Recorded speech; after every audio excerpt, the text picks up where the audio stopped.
Hello guys, তো আমাৰ মুৰগি ওই ঘৰৰ গাইস ইমান ধুনীয়া লাগে। কোনোবা কিনিলে মানে 6-7 হাজাৰৰ দি দিম গাইস। পুৰা কমেণ্ট কৰি দিব, লাইক শ্বেয়াৰ কমেণ্ট কৰি দিব। তাতে মই তলৰ ক্লিকতে নম্বৰটো দি দিম, আপুনি কেইটা কল কৰি কিনে কণ্টেক্ট কৰি কিনি ল'ব পাৰিব। বহুত ভাল লাগে মানে মুৰ্গীটো, মোৰ পইচা বহুত দৰকাৰী হৈ আছে, যদি লৈ দি দিম মই গাইস। বহুত সুন্দৰ আছে চানা। লাইক শ্বেয়াৰ কমেণ্ট যেনেকা হ'লেও কৰি কিনি গুচি যাবা গাইস। পুৰা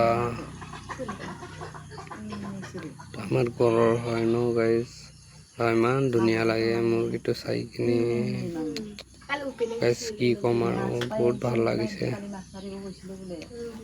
এনেকা চানা এইটো কিবাটো কেনেকা ওলাই ন গাইস। এইটো মতা হয় গাইস, এইটো মাইকী হয়। বহুত সুন্দৰ লাগে গাইস। চাই কিনি যদি ভাল লাগিছে লাইক শ্বেয়াৰ কমেণ্ট যেনেকা হ'লেও কৰি কিনি গুচি যাবা গাইস।